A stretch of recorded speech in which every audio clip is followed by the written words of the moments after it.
Olá, bom dia a todos que estão acompanhando o RH Summit. Eu me chamo Carolina Furmeister, sou psicóloga de formação, sou co-founder da Grow. A Grow é uma empresa de inovação para gestão de pessoas que atua principalmente na distribuição e na capacitação em tecnologias que mapeiam soft skills, competências comportamentais e habilidades socioemocionais. Queria abrir dizendo que é um prazer poder estar participando e trocando experiências nesse RH Summit, que é um evento que só cresce, que se torna cada vez mais robusto em termos de organização e conteúdo. Eu sou super fã, acompanho tudinho mesmo para poder estar vendo e conhecendo o que tem de mais novo e de tendências no mercado de RH. A minha contribuição de hoje é poder estar compartilhando com vocês um case de People Analytics focado em soft skills, onde o principal objetivo da empresa era realizar um projeto de sucessão, entendendo o nível de prontidão e o tempo de prontidão que os profissionais que compunham as equipes tinham ou precisavam para estar sucedendo as suas lideranças. Então, entendendo o quanto eles estavam prontos para suceder essas lideranças e aqueles que não estavam tão prontos assim, que tempo mais eles precisavam se recebessem um desenvolvimento assertivo. Nesse exemplo que eu vou mostrar para vocês, a gente mapeou 11 equipes, 11 times, pequenos times considerados pequenos, para vocês terem uma ideia de 2 a 8 pessoas em cada time. Eu vou vou preservar o nome da empresa e os profissionais envolvidos por questões de sigilo, o que não vai prejudicar em nada em poder estar mostrando para vocês um case em si e poder estar inspirando e vocês conhecendo o que já vem sendo desenvolvido em termos de People Analytics no mercado, como é o caso deste case que é focado em soft skills. Antes de eu mostrar o case para vocês, eu queria só trazer 3 pontos e discorrer brevemente sobre 3 pontos para vocês entenderem a nossa filosofia e o que a gente acredita também. E o que nos moveu a constituir o case desta forma. Que são, por que da escolha de soft skills, por que a gente mapeou especificamente soft skills. O segundo ponto é o porquê do uso da tecnologia para mapear soft skills e o que a gente pensa da tecnologia no mercado do RH e na área de pessoas. E o terceiro ponto é o porquê se utilizar de 3 tecnologias para mapear soft skills. Bom, o primeiro ponto é sobre o porquê da escolha de soft skills, do mapeamento de soft skills. O principal motivo é porque elas são o principal valor na visão do que é um talento hoje numa organização ou em um projeto no mercado de trabalho, no caso de empreendedorismo também. As soft skills estão muito mais relacionadas a gente entender o que é um talento de fato no mercado do que as hard skills atualmente. É claro que a gente entende o grande valor das hard skills porque elas são a base da formação de um profissional. As hard skills são educação, elas são muito importantes, são conhecimento e sem dúvidas elas trazem uma base importante para todo e qualquer profissional performar. Mas olhando de maneira bastante realista e contemporânea para as hard skills, hoje, no mundo VUCA que a gente vem vivendo, a gente tem que ter consciência que elas se tornam obsoletas cada vez mais rápido. E hoje, tanto que um curso que eu faço hoje, ou que eu fiz há 3 anos atrás, por exemplo, hoje ele já pode estar obsoleto. Um curso que eu faço hoje, daqui a 2 anos, ele pode estar obsoleto naquela área específica de conhecimento. Então, essa é a vulnerabilidade que a gente fica em relação às hard skills. E fora também sobre as novas possibilidades de educação e aprendizagem. Como a aprendizagem e a educação está muito mais fluida, mais líquida, mais acessível e disponível hoje, tudo isso muda também. Então, elas ficam mais vulneráveis do que as soft skills, que tendem a ficar um pouco mais sólidas e mais robustas e mais estáveis também. E é por isso que o mercado vem dando cada vez mais luz às soft skills, que são as competências comportamentais e as habilidades socioemocionais. E nós gostamos de tratar elas com metrificação, porque entendemos que o que há de mais rico e o maior valor que a tecnologia pode ter nos deixado é a possibilidade de mensurar algo tão subjetivo e sutil como as soft skills. O que antes a gente não tinha uma possibilidade de mensurar com assertividade, que a gente só tinha a possibilidade de mapear tendo um tempo de pelo menos 6 meses de convivência com o profissional, hoje a gente consegue mapear com 90% de assertividade em alguns minutos. E isso é o que há de mais incrível que a tecnologia possa nos deixar. A gente vê o valor de poder levantar dados através de métricas, porque a gente só consegue gerenciar aquilo que consegue metrificar. Em alguma medida, levantar dados, mensurar, ter um levantamento, para a partir de então enxergar isso com luz e poder fazer um gerenciamento disso, com precisão. O RH não precisa ser solto, trabalhar na subjetividade ou sem métricas para ser mais humano. É justamente o contrário. Quanto mais a gente puder mapear, metrificar, entender, levantar dados sobre as pessoas que a gente trabalha, sempre embasado numa gestão de respeito, de compartilhamento de informações e decisões, mais a gente vai conseguir ajudar essas pessoas a se alocarem de maneira adequada e a se desenvolver de maneira mais assertiva. E com isso, elevá-las à performance máxima ou a desejada de cada um. E não há nada mais humano do que isso, só que com o uso da tecnologia. O segundo ponto é sobre o porquê do uso da tecnologia para o mapeamento de soft skills. Como é que a gente vê a tecnologia na área de pessoas? A gente vê a tecnologia justamente a serviço de uma gestão mais humana. Nós trabalhamos com tecnologias para empresas porque entendemos no potencial transformador que elas podem ter sobre pessoas. A gente ainda escuta perguntas sobre se o futuro será da inteligência artificial ou da inteligência humana. E nós acreditamos que a verdadeira potência está na soma dessas duas inteligências. Nós temos que parar de brigar com elas e entender que a verdadeira potência está na soma da inteligência emocional e humana com a inteligência artificial. Indo contra ao que é manifesto socialmente muitas vezes, de que a tecnologia afasta, esfria e até atrapalha relações, nós entendemos o contrário, que se bem administrada, ela pode aproximar, ela pode desenvolver, ela pode ser completamente produtiva. E não temos receio sobre os postos e posições que a inteligência artificial vem ocupando de pessoas, porque sabemos e temos certeza de que os postos que a inteligência artificial vem tendo potencial para substituir são trabalhos repetitivos e não realizadores. E nós não entendemos que o ser humano seja digno disso, justamente o contrário. Para todos os outros trabalhos que requer penso, estratégia, sensibilidade humana, será o capital humano que precisará estar entregando ainda, só que com cada vez mais ferramental. Eu estive no CONAR, agora no mês passado, em São Paulo, onde a pauta era humanizar. E dizia em uma das frases de abertura dos painéis deles, de que humanizar é levar em consideração as necessidades do outro.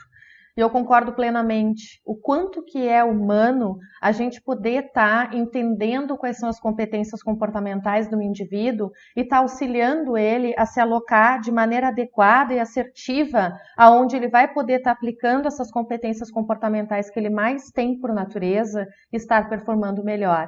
Ou estar auxiliando ante os objetivos de carreira dele, quais são as competências que eu posso ajudá-lo a desenvolver para que ele performe melhor. Em todos os seres humanos, o potencial realizador e a elevação de performance está diretamente conectada aos índices de felicidade no trabalho. E, de novo, não tem nada mais humano que a gente cuidar da felicidade das nossas equipes e do potencial realizador deles. É dentro do reconhecimento desse potencial que a tecnologia tem e pode entregar com mais assertividade, que a gente lida com muita humildade, aí sim olha para o nosso lado humano e entende o quanto que é importante se utilizar de tecnologias que trazem a propriedade de 90% de assertividade para mapear e levantar soft skills de um profissional. Toda vez que eu refuto essa tecnologia, eu estou dizendo e me sentindo autossuficiente para avaliar um outro ser humano e tomar decisões acerca desse outro ser humano. E não estou levando em consideração que eu sou um ser falível, porque sou humano, porque sou extremamente emocional. Nós somos, sim, os mais racionais dos animais, mas, sem dúvidas, ainda assim, seres muito emocionais. E nesse pacote de seres emocionais, vulneráveis às nossas decisões equivocadas sobre pessoas, porque todos temos os nossos nós emocionais, a nossa percepção de mundo, muitas vezes uma visão equivocada em relação às vivências que a gente teve, porque a gente não vê o mundo como ele é, nós vemos o mundo como nós somos, e essa é a vulnerabilidade que a gente fica quando fica à mercê de um mapeamento de soft skills de forma subjetiva e não de forma objetiva. E se isso já é difícil para nós, que somos profissionais da área de humanas, de saúde, de área de gestão de pessoas, imagina o quanto que isso é difícil para uma liderança técnica de outras áreas. Ora, não é à toa que a maioria dos levantamentos em que a gente enxerga sobre as principais dores e desafios do RH para o próximo ano, segue aparecendo a falta de habilidade das lideranças para fazer gestão comportamental, a sua própria e a dos seus colaboradores. Então, como é que a gente consegue proporcionar um ferramental para eles e subsidiar um material para que eles possam performar melhor em relação à sua liderança e na condução das suas equipes? Ou seja, por mais hard skills que tenhamos adquirido, por mais formação que tenhamos, somos seres emocionais. E com isso temos visões míopes sobre muitos aspectos. Dessa forma, vulneráveis a cometer erros na tomada de decisões acerca de pessoas e o pior, na minha visão, injustiças acerca de pessoas. Bom, e o terceiro ponto que eu quero trazer para vocês é sobre o porquê do uso de 3 tecnologias para um mapeamento de soft skills. É porque esta é a forma da gente ter uma análise preditiva o mais fiel possível sobre cada um dos profissionais e entender de fato o potencial deles. O ser humano é complexo demais para a gente ter uma visão unilateral e reducionista sobre ele. E aqui no Brasil, essa cultura ainda não é tão difundida. A gente ainda vê empresas que se utilizam de uma tecnologia e entendem que isso está ótimo. E eu não entendo que isso está muito bom, porque já é um olhar para soft skills, mas que às vezes pode ficar um olhar unilateral, reducionista ou até simplista, dependendo do tipo de projetos que a gente está executando.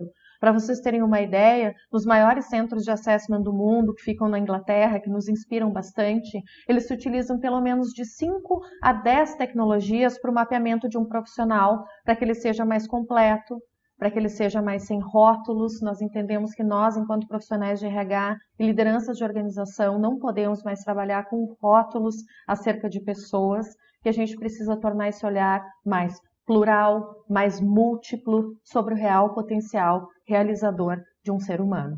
E por isso que a gente escolheu para esse projeto, para esses projetos que a gente vem executando, se utilizar de 3 tecnologias para ter esse olhar mais múltiplo, mais global desse profissional. Então aqui, para paginar vocês, eu quero estar mostrando, antes de mostrar o case em si, estar mostrando quais foram as tecnologias que a gente escolheu para mapear e o que elas levantam.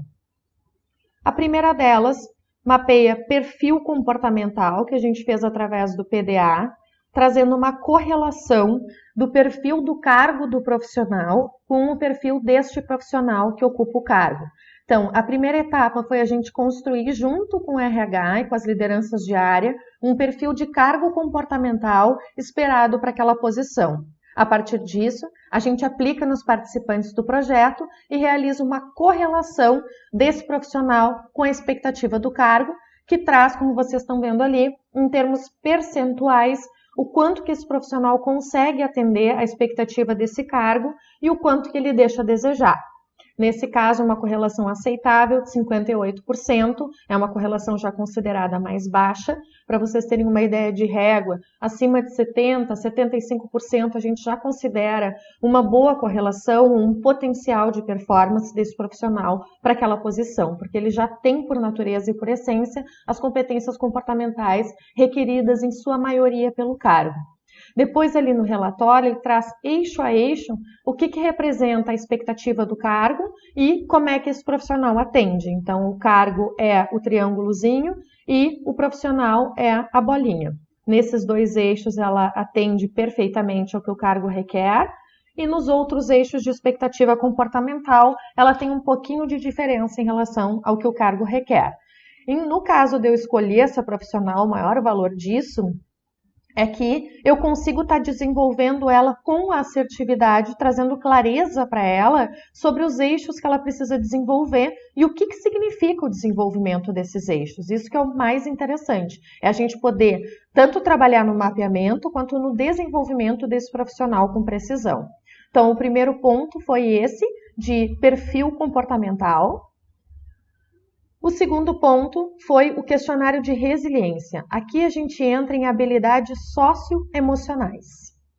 O questionário de resiliência, ele mensura 8 aspectos da resiliência, então ele não é taxativo no sentido de trazer se esse profissional é resiliente ou não é resiliente.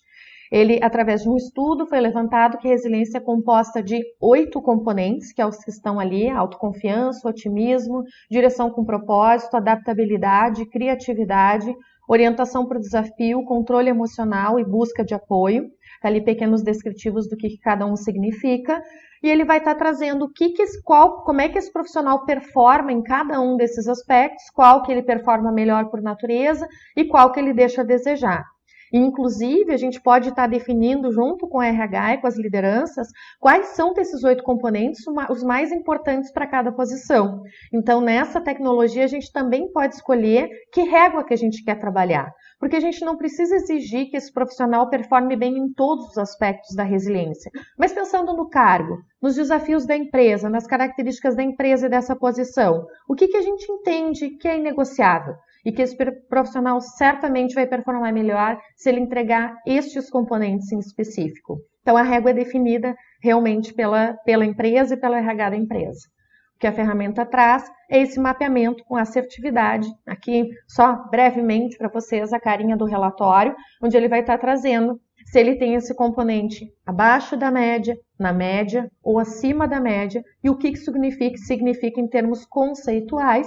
Aí o relatório discorre, explica tudo sobre, em termos conceituais, o que isso realmente representa, inclusive traz sugestões de desenvolvimento para aqueles itens que o profissional performar mais baixo. A terceira tecnologia é dilemas de gestão. É uma tecnologia bem voltada para a liderança, as outras duas não necessariamente, mas essa aqui é para avaliar potencial de liderança, avalia o julgamento gerencial, e ela está pautada em 3 pilares principalmente. O que é considerado? Habilidades cognitivas, ou seja, capacidade de aprendizagem desse profissional, experiência e conhecimento, aqui a gente avalia know-how, o quanto que ele tem know-how para condução de equipes e tomada de decisões acerca de pessoas. E o terceiro ponto é características de personalidade, ele também leva em consideração para trazer a performance desse profissional nessa tecnologia que se chama dilemas de gestão. Vai estar trazendo se essa liderança é mais júnior ou mais sênior, acerca da tomada de decisões e da condução de equipes. Aqui a principal diferença é que não está mapeando o profissional em si, está mapeando ele para com a sua equipe, como ele conduz a sua equipe, como ele tira resultados de outras pessoas e não somente dele próprio. O que ele traz de resultados? 4 grandes grupos de resultados que ele mapeia e traz também uma pontuação e uma régua. Como é que esse profissional é liderando outros, são as competências-chave, né? Como é que ele é planejando e coordenando?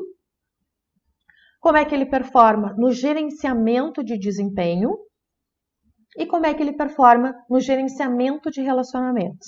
Então, sobre essas 4 competências-chave, vai estar trazendo como é que é a performance desse profissional e se desmembra cada um deles em 2 subitens, que é o que está escrito ali para vocês logo abaixo. Mas só queria trazer um overview para vocês terem uma ideia de tudo que é mapeado nesse projeto. E aqui só a cara de como é que traz a pontuação do julgamento gerencial. Então ele traz uma pontuação geral ali do julgamento gerencial, nesse caso esse profissional performou super bem, né? Tirou 99, é uma régua que traz abaixo da média, na média e acima da média. A gente, de novo, não precisa ter expectativa tão alta para um profissional performar bem enquanto liderança. Um profissional que tira um resultado na média, para vocês terem uma ideia, é um profissional que tem condições de poder performar bem enquanto liderança, só que a gente sabe com precisão como é que a gente pode auxiliar ele nos gaps dele e traz luz e clareza para esse profissional, para que ele também entenda e tenha consciência para poder estar intervindo em desenvolvimento naquilo que ele precisa. Depois disso, traz a pontuação de cada uma das competências. Então, de novo, liderando outros, planejando e coordenando, gerenciando desempenho, gerenciando relacionamentos, o que já traz ali, sinteticamente, o que seria um ponto principal de desenvolvimento desse profissional, o que ele performa melhor e o que um pouquinho pior. É a união dessas 3 tecnologias, então, sintetizando para vocês, perfil comportamental, habilidades socioemocionais através do questionário de resiliência, julgamento gerencial através do dilemas de gestão, trazendo qual é a senioridade desse líder na condução de equipes. Só para trazer um pouquinho para vocês também sobre as etapas do processo, para vocês entenderem como é que a gente conduz e como é que ele acontece. A primeira delas é uma reunião de briefing, alinhamento com o RH, principalmente sobre as necessidades, sobre a definição de como vai acontecer o projeto, isso tem que ser muito construído em conjunto. Depois a gente executa um workshop de sensibilização e alinhamento do projeto com o time de RH, no caso, se tiverem mais BPs ou um time de RH maior envolvido no projeto, importante da gente sensibilizar todos, deixar todos paginados, e também todos os líderes envolvidos no projeto. Todos os líderes que vão ter as suas equipes mapeadas, a gente traz para esse workshop onde a gente sensibiliza e explica todas as etapas, as tecnologias, o porquê delas e como é que vai ser essa entrega de resultados para que a gente tenha uma adesão maior. A terceira etapa é a aplicação da ferramenta de análise de perfil PDA. Então, primeiro é levantamento de perfil comportamental. A gente faz uma aplicação por vez para não ser demais para esse profissional aplicar tudo ao mesmo tempo. É mais salutar poder estar aplicando uma por vez e devolvendo uma por vez. Principalmente a devolução de uma por vez é algo que a gente não negocia. Porque o momento da devolutiva do PDA, aqui no caso do PDA, que é a competência comportamental, a gente faz o check de competências com esse profissional. Então, a gente usa a tecnologia, mas também leva muito em consideração a nossa percepção e o olhar do profissional que está conduzindo esse assessment, que tem know-how e expertise para estar conduzindo esse assessment. Então, a gente não ignora, não tira o olho no olho, ao contrário, a gente integra a tecnologia à sensibilidade de um profissional capacitado para conduzir um assessment. E é isso que a gente indica também, que vocês sempre usem a tecnologia combinada a um olhar de um profissional capacitado para isso e para poder ver aquilo que a tecnologia não trouxe. Por quê? Porque a gente não acredita também, apesar de endossarmos muito a tecnologia, na tecnologia por si só. O que eu preciso? Eu preciso ter uma troca com esse profissional, eu preciso ver em que medida ele valida essas competências que foram mapeadas, de que maneira ele consegue me trazer exemplos do que foi mapeado, o que ele não concorda com o que foi mapeado, autorizar o que ele não concorda, discutir, trocar com ele, construir junto, validar. Então, esse é o check de competências e validação de competências. É a troca onde a gente entrega para esse profissional os resultados dele e tem uma troca construtiva em relação a essa validação.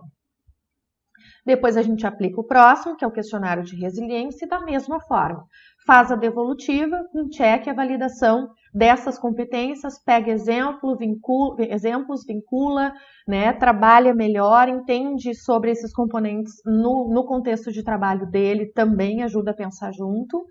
E por último, faz a aplicação da ferramenta de dilemas de gestão e também tem o seu momento, que é um terceiro momento que a gente tem com esse profissional, de poder estar validando esse check de competências a partir do julgamento gerencial desse profissional.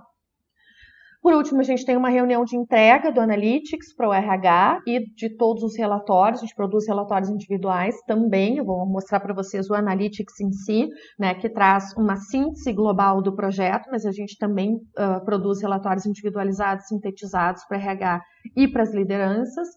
E depois faz uma reunião de entrega com cada gestor de área para apresentar os resultados do time deles.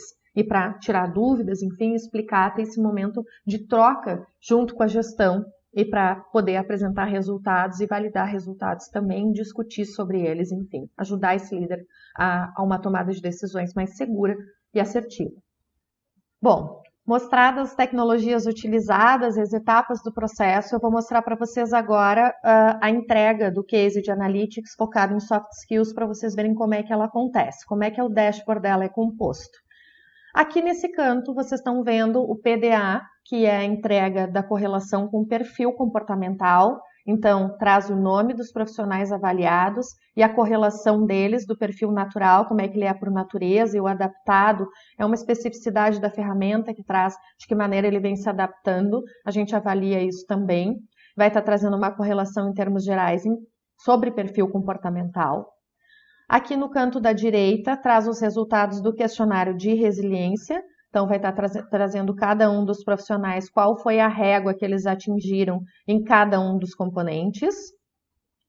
Aqui embaixo está mostrando o resultado de dilemas de gestão, como é que eles performaram na pontuação geral, é o azulzinho, que é sempre esse primeiro aqui, em relação a dilemas de gestão. Então, nesse caso, os dois pontuaram bem, né? A Júlia e a Valéria. E como é que a gente estruturou? Aqui é o resultado final da pontuação. Como é que a gente estruturou essa pontuação, estruturou essas métricas? Como foram 3 tecnologias que cada um deles passou, e mais a entrevista, que é um momento que a gente leva em consideração também, na entrevista leiam-se os momentos de devolutiva e de troca com esses profissionais, né? A gente também conduz toda uma entrevista por competências junto com as devolutivas. Nós temos 4 pontos principais que são avaliados, e que precisam somar 5 pontos, tá? Então, cada um deles entrega, se o profissional pontuou na performance máxima, cada um deles, 1,25 em cada um, ó, como eu estou mostrando para vocês. Por que 5 é a pontuação máxima?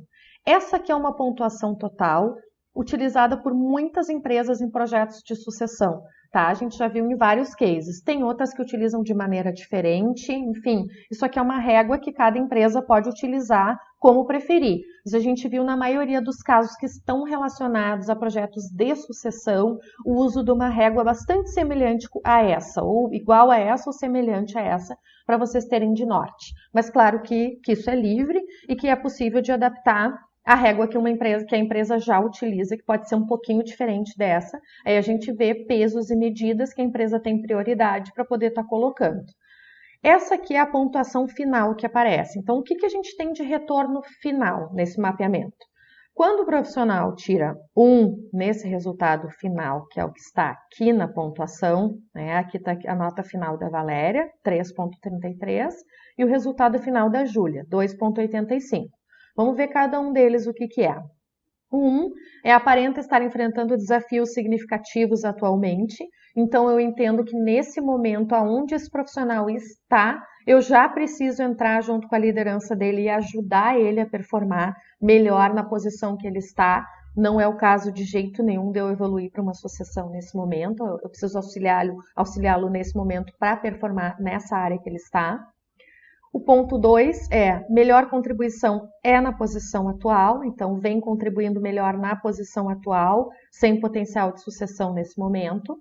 Se tira 3, estará pronto para assumir mais responsabilidades de 3 a 5 anos. Esse é um tempo médio, claro, depende muito do quanto a gente investe, do desejo desse profissional e do momento de empresa também, né, que a empresa precisa dessa tomada de decisões para uma sucessão. E 4, estará pronto para assumir mais responsabilidades em 1 ou 2 anos, ou seja, daqui a 1 ano esse profissional já tem prontidão para estar assumindo e sucedendo uma liderança. E 5, está pronto para assumir mais responsabilidades agora, é quando esse profissional já tem potencial para suceder sua liderança e prontidão e as competências necessárias para isso. Olhando aqui em cada um deles, antes de eu mostrar as regras gerais para vocês, então os critérios estipulados pelo PDA, então a gente foi pela correlação com o cargo, ele pontua 0 se tiver uma correlação muito inferior, 0,4 se tiver uma pontuação média, 0,8 se tiver uma correlação já melhor, boa, e 1,25 se tiver uma correlação excelente. Na entrevista, nesse caso aqui que eu estou mostrando para vocês, o que se levou em consideração? Para cada projeto, a gente pode escolher o que a gente vai levar em consideração dos critérios da entrevista, que são um pouco mais subjetivos. E a gente permite que eles sejam subjetivos, não tem problema. Mas, em alguma medida, a gente tenta encontrar formas de metrificar para tornar o mais justo possível o processo.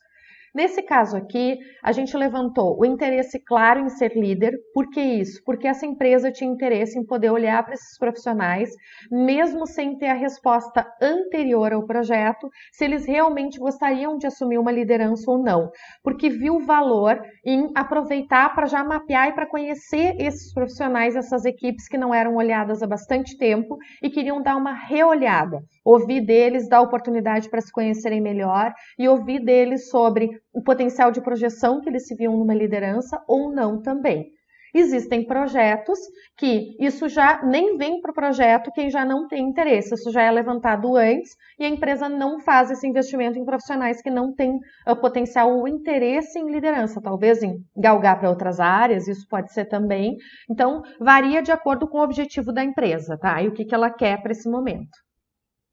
O segundo ponto é o autoconhecimento, a aceitação dos resultados da ferramenta, o quanto ele foi fluido nessa devolutiva, o quanto ele teve aceitação na maioria de dados. Isso não é ter que aceitar tudo que a tecnologia mapeia, a gente tem uma troca, mas na maioria dos casos as pessoas validam, elas validam com 90% de assertividade as tecnologias, elas dizem isso me representa em 90% desse relatório. E quando a gente tem isso de um profissional, a gente tem muito, porque a gente tem o endosso deles para poder trabalhar desenvolvimento, e aí a gente debate sobre aqueles 10%, 15%, 5%, 20% que não validou. Por que isso aconteceu, de que maneira isso já vem mudando, enfim, conhece esse profissional, inclusive, sobre a ótica da não validação e o porquê desse movimento também. E por último, engajamento no processo. No processo esse de assessment mesmo, dá para tu avaliar também engajamento com a organização num sentido geral, mas nesse caso a gente avaliou apenas o engajamento com este processo, envolvimento, comparecimento, preenchimento, engajamento total. Esses que foram os principais critérios levados em consideração para a entrevista. O questionário de resiliência, de novo, a métrica de 0 a 4, o profissional tirou pontuação 0, ele não pontua se ele teve esse resultado como média dos 8 componentes, então a gente fez uma média dos 8 componentes. A gente vê que se ele tira um resultado médio de 4,1 a 6, ele já tem uma pontuação de 0,4, 0,8 se ele já tem uma média de performance mais alta e 1,25 se ele tem a performance mais alta possível, como média acima de 7,1. E o dilemas de gestão, da mesma forma. Se na régua geral e resultado da pontuação geral do dilemas de gestão, ele tira de 0 a 29, que é uma pontuação mais baixa, não é na média, ele não pontua. Se ele tira uma média, ele pontua 0,4. E se ele começa a tirar uma acima da média, que já é de 71 a 90, ele pontua 0,8. E ele atinge o 1,25 se ele conseguir performar de 91 a 99, que é uma excelente pontuação de dilemas de gestão. Essa soma toda aparece aqui onde diz pontuação, que é a pontuação global, que vai estar mostrando a pontuação de cada um deles. Aqui no caso da Valéria e da Júlia, ambas a Valéria está um pouquinho melhor, então a gente iria ali para o 3,3, onde ela está pronta para assumir mais responsabilidades de 3 a 5 anos, como foi um pouco mais de 3, talvez esse tempo seja menor. E a Júlia, 2,85, ainda está com a melhor contribuição na posição atual, mas está quase chegando em 3 também. Então, tudo isso a gente leva em consideração. Vou mostrar mais alguns exemplos para vocês, que a gente pode ir mexendo aqui, olhando os resultados de outras áreas. Aqui é um resultado de uma área em específico de marketing. Tinha um profissional com potencial de sucessão, que é a Fernanda, e que ela tem uma performance legal em termos de PDA, tem uma correlação boa entre o natural e o adaptado, de 76% de mínimo. Depois, a performance média da resiliência dela também foi boa, e a pontuação dela no julgamento gerencial foi de 76, que também é uma pontuação super boa, não foi à toa, que ela teve uma pontuação, geral de 4,1, que significa que ela está pronta para assumir mais responsabilidades no período de 1 ano, no caso dela, talvez até antes. o que é ótimo e quase, não depende do caso da empresa, né? Mas uma sorte no caso da gente ter um potencial para suceder, porque o mais interessante desse tipo de projeto também é porque a gente pode ter uma pessoa ou duas e a gente não encontrar potenciais para sucessão nos próximos 3 a 5 anos. A gente precisa de mais tempo para preparar e, no entanto, tem um sucessor ali que está com outros projetos em mente que precisa dessa sucessão mais rápido. Então, como é que a gente cuida da sustentabilidade dessa área, tá? Se a gente detecta dificuldades nesse sentido. Vamos ver aqui um exemplo de gerente de mecanização que já tem mais pessoas na equipe. Então, aqui eu já olho quem se saiu melhor aqui em termos de perfil comportamental foi a Amanda e o José, que foram os que performaram um pouco melhor, né? O Raimundo também tem uma boa correlação. E como é que eles trazem a régua deles de média na resiliência também, que fica bastante informação, mas ele traz sintetizado embaixo. E o dilemas de gestão, da mesma forma. Cada um deles, como é que pontuou. Aqui, provavelmente, a Amanda não fez o preenchimento do dilemas de gestão, então ela não pontuou. Isso acontece também, está relacionado ao engajamento do processo. Que não tá os resultados dela ali. E, por último, traz a pontuação geral da soma de todos os 4 fatores que a gente está avaliando, 3 tecnologias e mais a entrevista presencial, sensibilidade, o olho no olho, alguns critérios específicos definidos. E a gente já vê que a gente tem o Guilherme, por exemplo, de prontidão com 4.5 para assumir a liderança, 4.15, desculpa, para assumir a liderança em pelo menos 1 ano, 2 anos, como ele está mais que 4, se a gente precisar antecipar essa sucessão, melhor. E também o Ivan, que é alguém que já tem quase prontidão, 3,7, que também pode ter uma performance boa em seguida para poder estar assumindo uma liderança, né, diária. E aí a gente tem este tempo de aproximadamente 1 ano para fazer esse preparo final. Esse é o mais interessante para o líder. Gerente de planejamento de custos, ó, aqui é mais um, mas olha aqui um resultado final de PDA tem uma boa correlação, olha aqui o olhar unilateral sobre um profissional, qual é o risco de um olhar unilateral? É que em termos de competências comportamentais, o Everaldo atende ao que o cargo requer, de base. Em termos de resiliência, talvez de média não exatamente o que quer, tem alguma resiliência, mas de média vai ficar num resultado médio, que não é ruim, é médio, é bom, já é uma performance de resiliência também, mas aqui no julgamento gerencial, o Everaldo pontuou pior, ou seja, ele tem as competências comportamentais, tem um nível de resiliência razoável, mas ele na gestão da sua equipe, por exemplo, na condução de times, vai deixar a desejar, que a pontuação geral dele foi 18. E é nisso que nós precisamos intervir nele, se for o caso da gente ter mais pressa de sucessão nessa área. Olha, a pontuação final dele foi 2.4. O que nos diz na pontuação 2.4? Que ainda a melhor contribuição é na posição atual, né? Tá, 2.4 podemos considerar indo para o 3, que em 3 a 5 anos poderia ter um potencial. Aí depende de outras variáveis, né? Que é o que eu ia colocar para vocês também. Essa aqui é uma entrega que a gente faz para o líder sob a ótica de soft skills.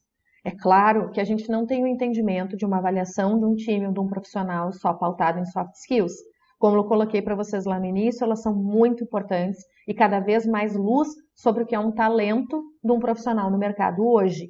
Mas esse líder, depois, ele tem o tema de casa de juntar as informações que eu estou apresentando aqui com os indicadores de performance, de valores desse profissional, de engajamento no processo e da percepção dele enquanto líder também. Ele junta tudo isso para poder ter uma avaliação global e uma tomada de decisões acerca do potencial de sucessão desse colaborador.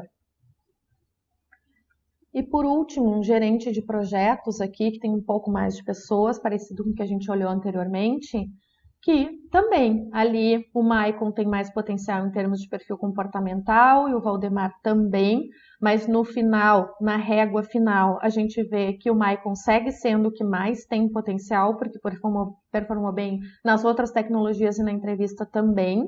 E o Leonardo também é um profissional que tem potencial para estar sucedendo. Então, são esses dois aqui que têm mais potencial, o Leonardo e o Michael, sobre essa área de gerência de projetos, que provavelmente em 3 anos podem estar conseguindo assumir. Alguns levam um pouquinho mais de tempo, isso traz uma média de 3 a 5, Ou também dá para antecipar esse tempo, depende de outras variáveis, é uma estimativa. Acho que é isso, no sentido geral, do que eu queria mostrar para vocês. Quero colocar para vocês que a gente tem ali, né, como eu coloquei para vocês, foram 10 áreas mapeadas nesse projeto, então cada uma delas traz esse resultado. A gente clica, já traz o resultado final para a gente, no momento de entrega dos gestores, estar entregando esse material para eles e discutindo com eles, construindo conhecimento juntos.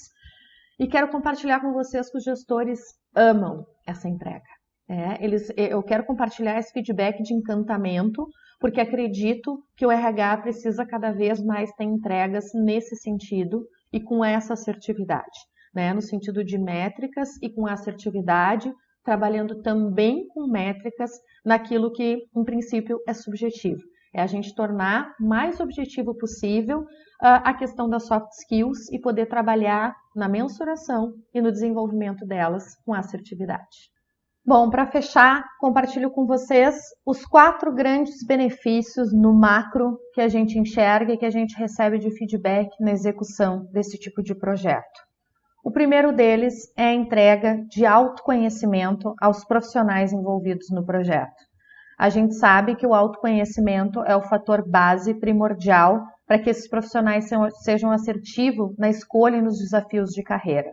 E ao contrário do que a gente imagina, quando num primeiro olhar pode achar que os profissionais vão ter receio em relação a essa avaliação, não, é ao contrário. Eles se sentem muito gratos de poder receber esse volume de informações a respeito das competências comportamentais deles, para que eles possam ser mais assertivos em termos de escolhas de carreira e desenvolvimento de competências também ante as escolhas de carreira e projetos e desafios a que eles estão se propondo. O segundo ponto e benefício é a empresa passa a conhecer melhor os seus times e, com isso, consegue sair da subjetividade e da intuição acerca da tomada de decisões sobre pessoas e consegue ter uma tomada de decisões mais justa, principalmente, e assertiva sobre os seus times, sobre pessoas. O terceiro grande benefício é que a empresa consegue definir projetos de desenvolvimento para cada profissional ou para cada área com mais assertividade e também consegue proporcionar mobilidade de áreas para esses profissionais, porque muitas vezes não é o caso de perder um talento para o mercado, mas é o caso de simplesmente realocar ele ante o que se mapeou dentro de uma área que precisa melhor e que ele vai contribuir melhor.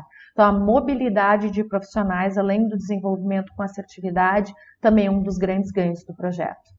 E o quarto grande benefício é que a empresa consegue agir de maneira estratégica, de fato, sobre a sustentabilidade e perpetuidade de conhecimento e know-how, transferência de know-how sobre todas as áreas dela. Porque ela consegue agir preventivamente naquelas áreas em que aparecem resultados mais preocupantes em termos de sucessão de profissionais. E com isso ela consegue cuidar de outra forma e preventivamente sobre a sustentabilidade e a perpetuidade daquela área que muitas vezes pode ser super estratégica para aquela organização. Gente, era essa a minha contribuição. Espero que tenha feito sentido para vocês. Se vocês tiverem dúvidas ou quiserem mais informações, aqui embaixo está o meu contato de e-mail e as minhas redes sociais. Se vocês quiserem me acionar, é um prazer. Eu sou apaixonada por esse tema e por essa pauta e acredito muito nela. Então, é um prazer trocar. Um abraço e sucesso nos projetos.